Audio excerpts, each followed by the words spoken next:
Escola de Profetas.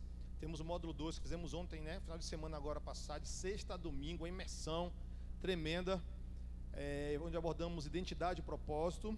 Em outubro, teremos o terceiro módulo, que vai ser o módulo Libertadores. Vai ser tremendo. Então, você que quer crescer na sua vida espiritual, investir na sua vida espiritual, você pode estar nos procurando e estar sabendo acerca das próximas turmas da Eden. Amém? Eu quero também lembrá-los que nos dias 22 a 23 agora de setembro, tá, acontecerá a nossa conferência, amém? E o tema é Assim na Terra. E eu tenho certeza, irmãos, sinto no meu coração que serão os dias poderosos, dias de alinhamento, onde o Senhor vai falar poderosamente no nosso coração.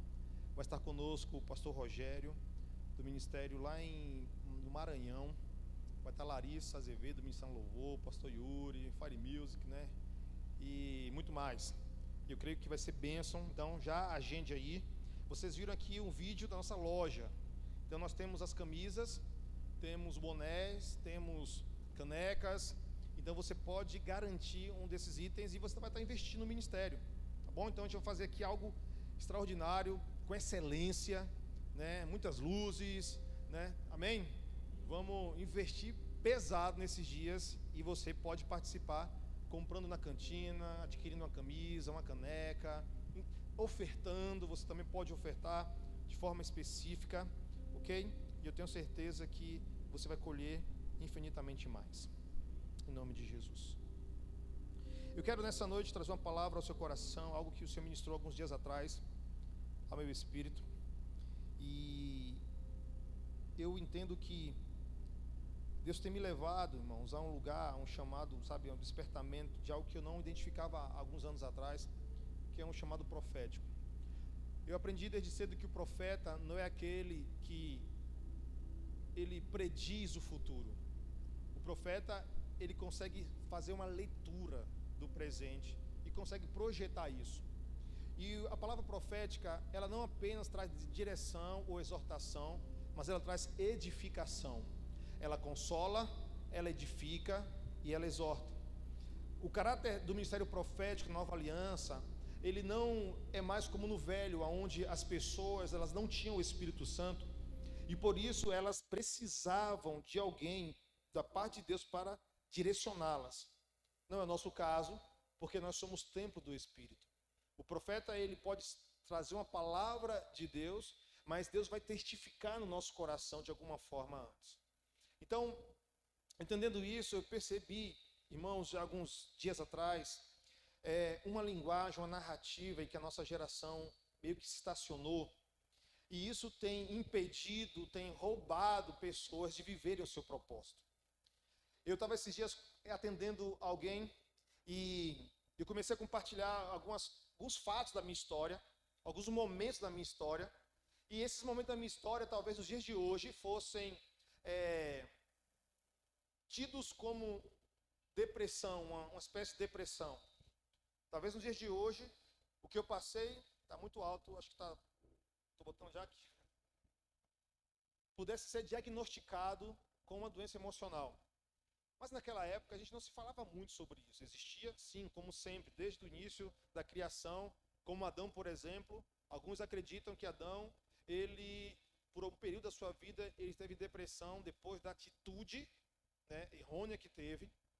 E por muitos outros textos bíblicos a gente vai encontrar outros personagens, como Elias diante de uma afronta, de um levante, de uma mulher endemoniada, Jezabel, que disse que iria matá-lo. Então aquilo foi suficiente para decair o seu semblante, a ponto de levá-lo até uma caverna e desejar morrer, desistir do propósito. Então isso vai ganhando dimensão a cada geração.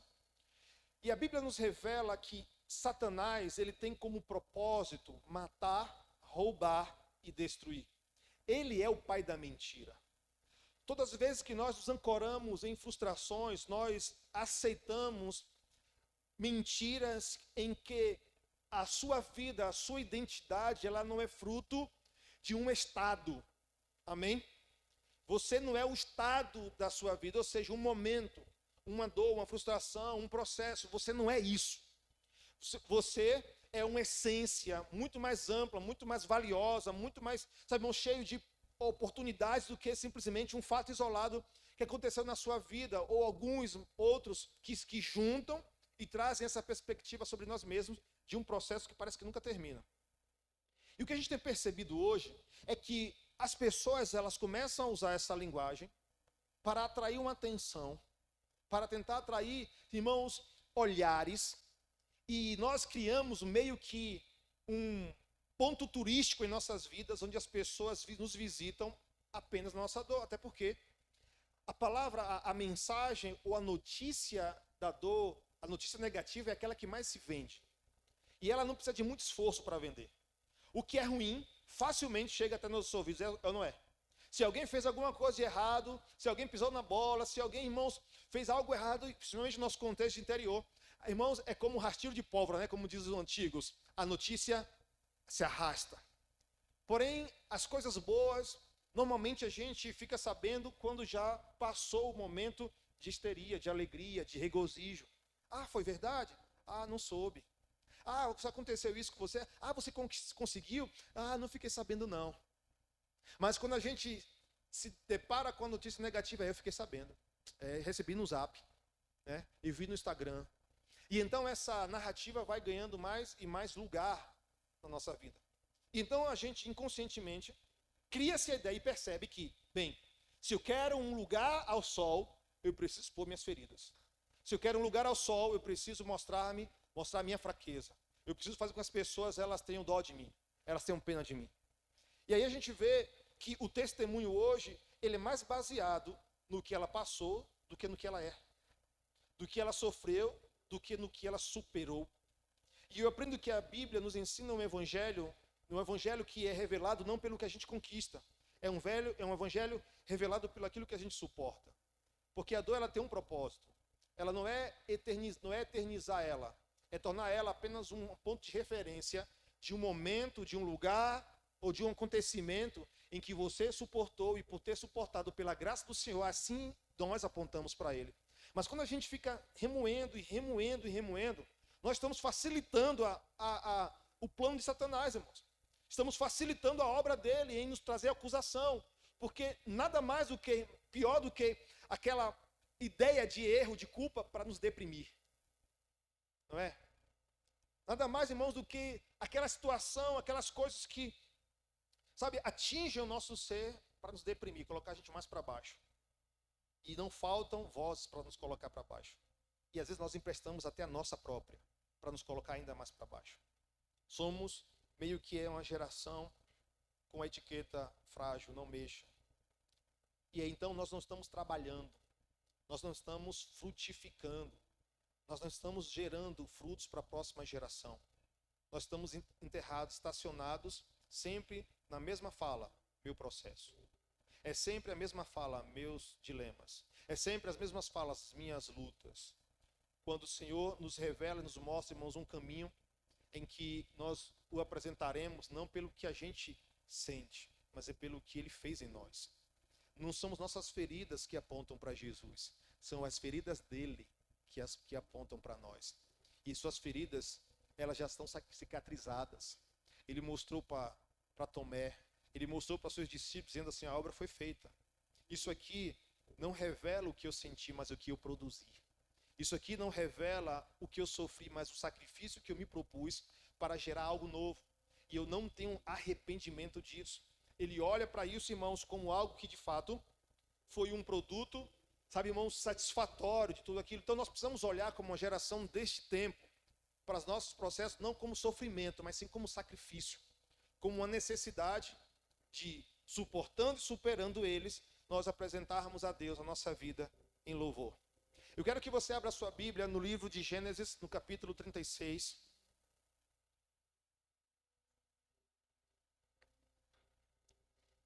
Quem trouxe água aqui eu nem vi, foi.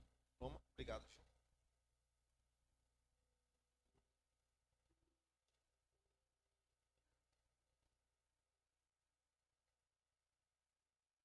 Gênesis capítulo 36, verso 16 ao 19.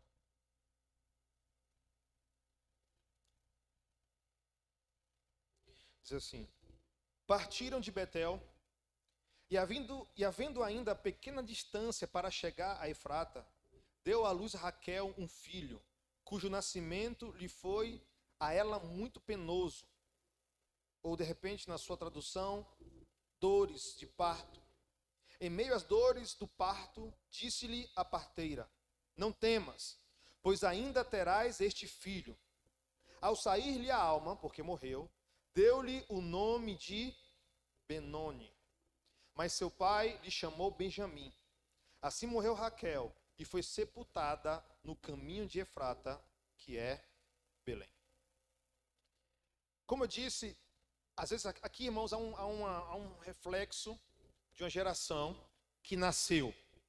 Raquel gerou um filho, foi o último filho que ela gerou, que ela concebeu, filho de Jacó.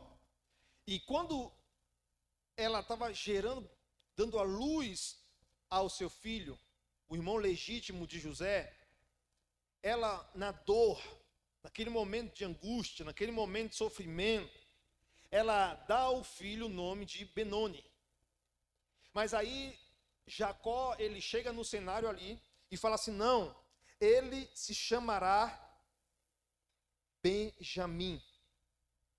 Então, quando a gente estaciona a nossa vida nesse lugar aonde as circunstâncias nos nominam, nos dão uma identidade, e essa identidade é de fracasso, nós estabelecemos esse ponto, sabe, irmãos, turístico em nossas vidas, adornamos esse ambiente e convidamos as pessoas a conhecê-lo.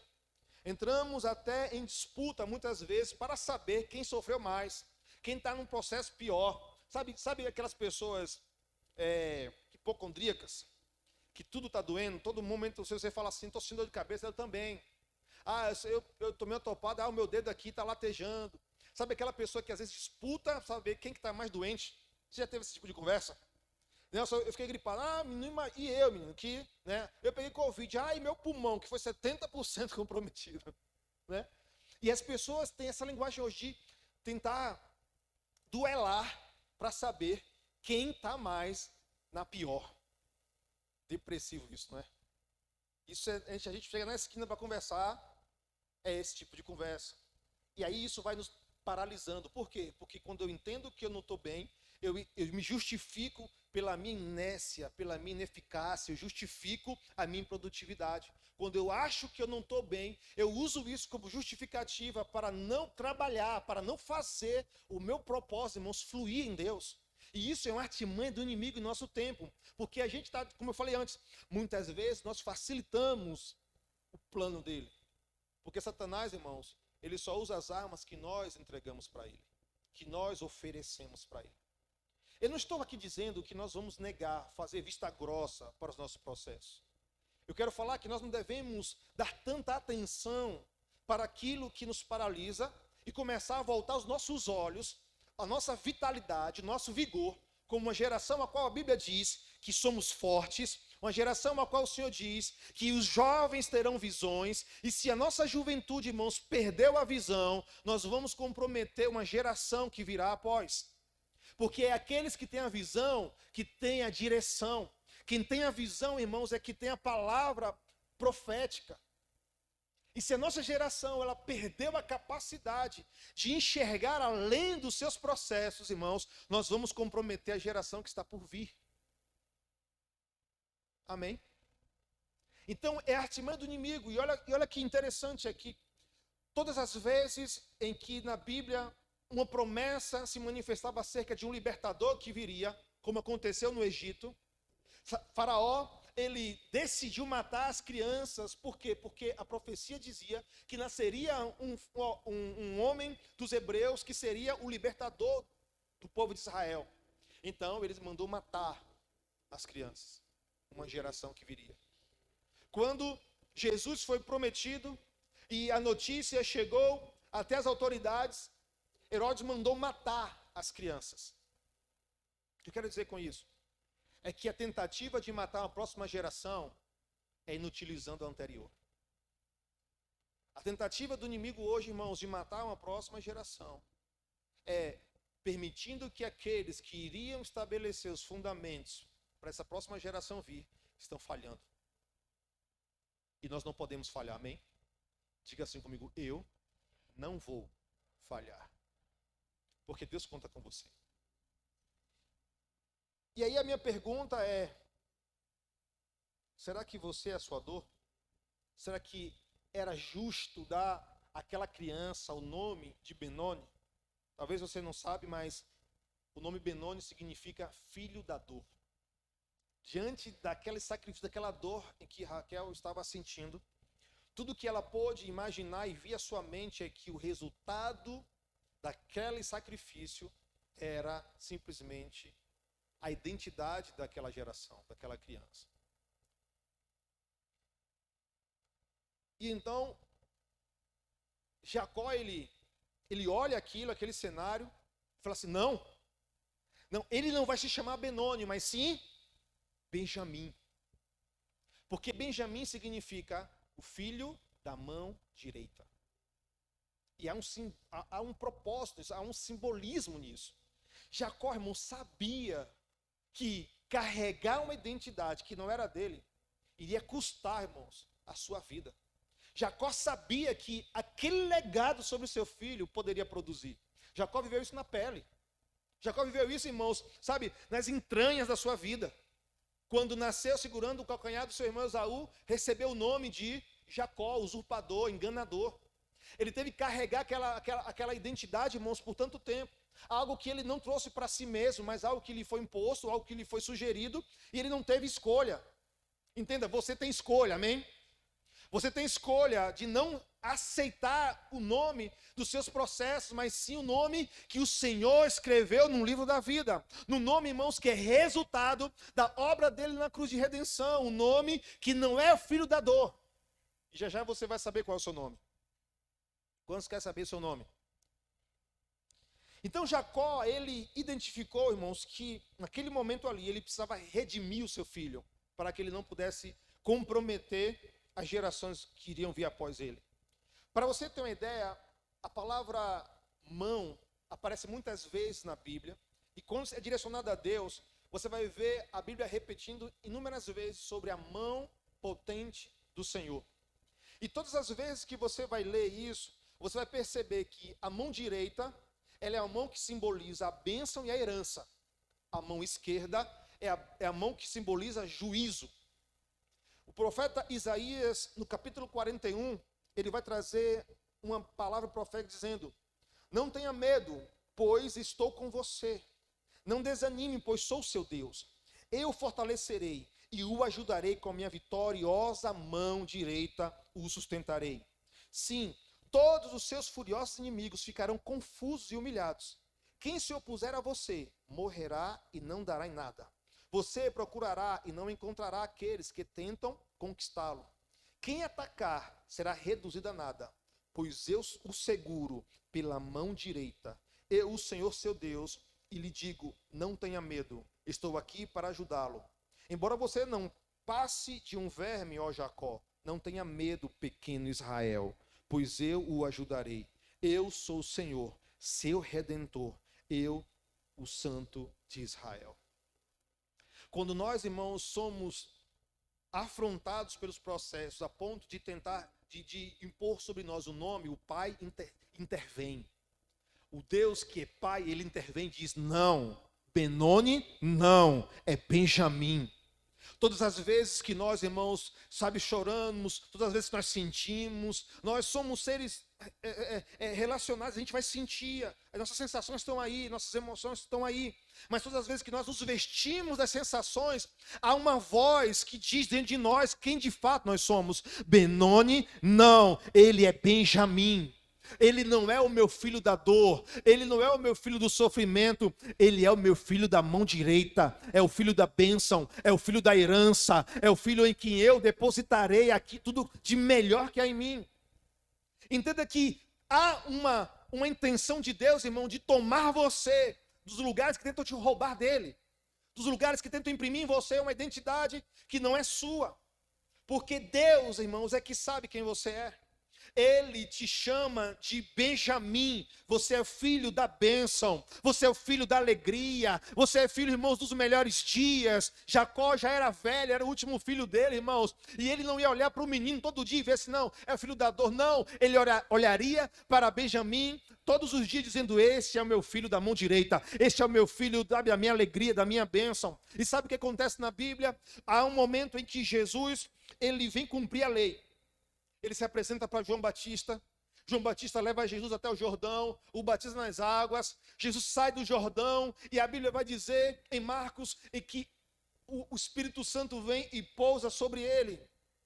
E de repente uma voz soa dizendo: este é o meu filho amado, em quem eu tenho muita alegria. O filho do prazer, o filho da alegria. Aí Jesus, irmãos, ele vem protagonizando um novo tipo de filhos. Não são mais os filhos condenados. Não são mais os filhos, como a Bíblia diz lá em Efésios capítulo 2, em que havia um tempo em que estávamos sem Cristo, separados da comunidade de Israel e estranhos às alianças da promessa, não tendo esperança e sem Deus no mundo. Porém agora, em Cristo Jesus, vós que antes eram Benoni, agora fostes aproximados para a direita do Pai, e vocês, pelo sangue de Jesus, são os filhos da alegria. Porque assim, quando o Espírito Santo veio sobre Jesus, e o Pai disse: este é o meu filho da alegria, o Espírito Santo veio sobre a sua vida, e os céus declaram: este é o meu filho da alegria, quem tem o prazer. Isaías, no capítulo 53, ele teve, irmãos, uma visão do futuro, dizendo: olha, ele verá o fruto do seu penoso trabalho e ficará satisfeito. Porém, essa palavra, irmãos, transcrita nos nossos dias é: ele está vendo os frutos do seu trabalho e está alegre. Obrigado por um aleluia, duas glórias a Deus e metade de um amém. Olha o que a Bíblia está nos mostrando.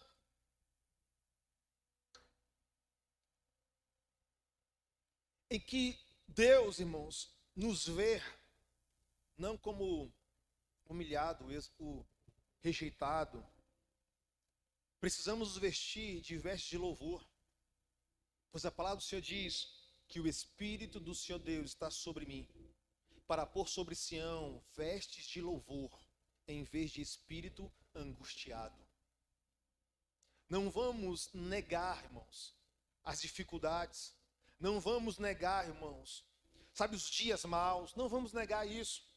Eles fazem parte desse trajeto. Mas a Bíblia nos ensina como devemos lidar com isso. A Bíblia nos ensina, irmãos, como devemos olhar e como Elias, na ousadia do Espírito, ri na cara do inimigo. Aumenta a aflição. Aumenta os inimigos, sabe?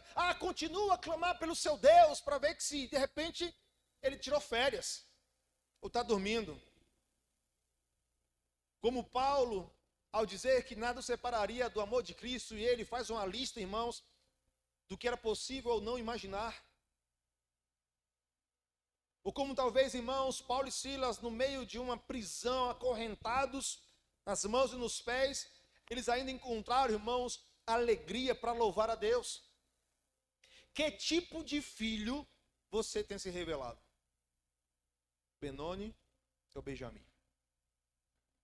Não atrai as pessoas, irmãos. Não torne as suas dores um ponto turístico. Torne elas, irmãos, cicatrizes. O passado, ele precisa ser olhado apenas por um espelho pequeno. Porque o passado é só referência. Você precisa olhar pelo para-brisa. Olhar para frente. Porque é uma janela muito maior. Uma janela, irmãos, que aponta para o que está diante de você. E as pessoas que Deus levantou aqui, ou melhor, todos foram levantados pelo Senhor para serem o melhor dele nessa terra. Você não é Benoni. O Pai está hoje, irmão, dizendo para você: pai, eu vou me colocar aqui, não. Muda aí, muda o registro aí, apaga essa certidão aí, porque não. Meu filho não vai se chamar filho da dor, não. Minha filha não vai se chamar a derrotada. Minha filha não vai se chamar a órfã. A minha filha não vai se chamar, sabe, a excluída. O meu filho não vai se chamar o viciado. Sabe, meu filho não vai se chamar o depressivo, não. Ele vai se chamar o filho da mão direita, o filho da alegria. Você precisa aceitar essa verdade de Deus. Nós só vamos romper com isso, irmãos, se nós aceitarmos o que Deus pensa a nosso respeito. Mas pastor, está doendo. Eu sei que está doendo, eu também sinto, irmãos. Tem hora que dói mais do que outros momentos. Só que eu trago à memória aquilo que me dá esperança. Eu não sou o filho da dor, eu sou o filho da mão direita, da bênção, eu sou o filho da herança, sou o filho da promessa. Quantos creem nisso? Eu não sei como você chegou aqui hoje, irmãos. Eu não sei a que nível esse processo tem impedido você de produzir nesse tempo. Eu percebi que todas as vezes, irmãos, que eu paro nos meus processos, eu percebo que eu me torno improdutivo. E quando eu me torno, irmãos, improdutivo, eu estou falhando no meu propósito. A Bíblia nos diz que nós fomos feitos filhos de Deus. O Espírito testifica ao nosso espírito que nós somos filhos de Deus. E nos momentos difíceis, o inimigo falava assim pra gente assim, ó. Ah, tu não é filho de Deus? Por que tá passando por isso? Ah, tu não é o profeta? Porque a cruz disse não. Ah, você não é o que jejua, que ora. Ah, porque o inimigo está se levantando contra a sua vida. Porque não posso ir na faculdade ainda. Ah, porque a porta de emprego não se abriu. Ah, porque isso, ah, porque aquilo. Como se você fosse medido por fora. Você não é medido pelo que você tem. Você é medido pela essência que você carrega. Você é Benjamim. Diga para o seu irmão do lado assim, ó, você é Benjamim. As meninas são diferentes, né? Não é um feminino de Benjamim, né? Mas diga, você é o filho ou filha da mão direita. Da bênção, da herança, da promessa. Então entremos por este vivo caminho, irmãos. Vamos entrar por este lugar onde o Senhor quer que os seus filhos o manifestem, assim na terra como é no céu. Assim na terra como é no céu. É assim que o céu te chama. Filhos da alegria. Foi o que o céu disse para Jesus: este é o meu filho amado, em quem tenho alegria. Amém. Glória a Deus. Quero orar com você.